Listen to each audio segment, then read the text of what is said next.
Das ist ein Auto der Zukunft, aber es stammt von 1975.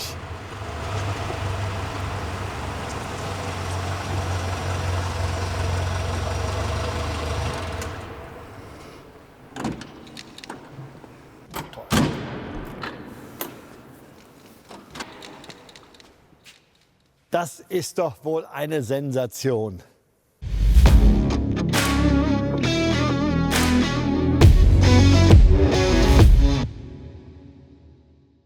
Und ich weiß gar nicht, ob Jan Kleemeyer das weiß. Es war eine Morgengabe von Bertone, damit die Firma Fiat ihn nicht vergisst.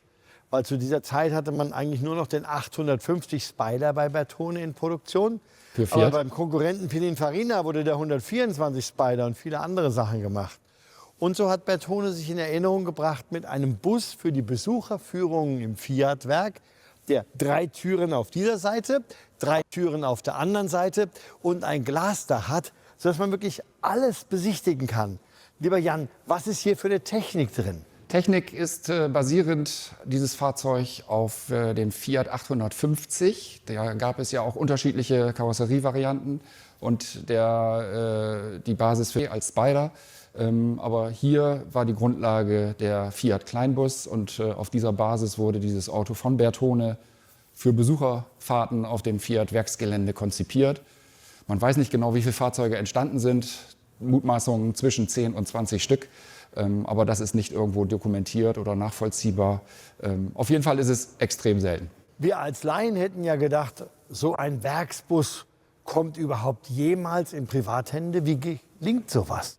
Das sind glückliche Umstände. Wenn man sich lange mit dem Thema beschäftigt, dann schaut man natürlich hier und da und kennt den einen und den anderen. Und irgendwann wurde mir dieses Fahrzeug aus einer holländischen Sammlung angeboten. Und dann habe ich nicht lange gezögert, sofort zugeschlagen.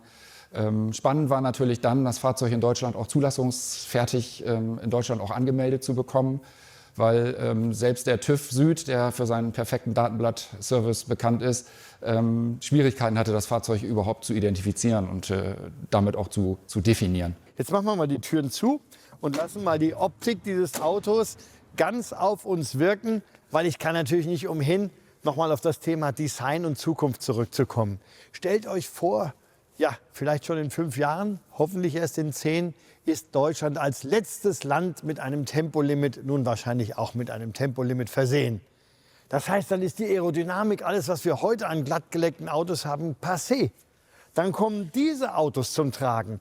3,60 Meter lang, 6 Sitzplätze, opulenter Platz. Man braucht keine glattgeleckte Aerodynamik. Das Blaue hier ist der umlaufende Sicherheitsring. Und das senkrechte Blaue ist der Überrollbügel. Das alles ist hier integriert. Und wenn man ihn ganz genau anschaut, vor allem von vorne, sieht man, dass 1975 bereits der asymmetrische Kühlergrill und die Scheinwerferanordnung des 1980 erschienenen Fiat Panda hier vorweggenommen wurde.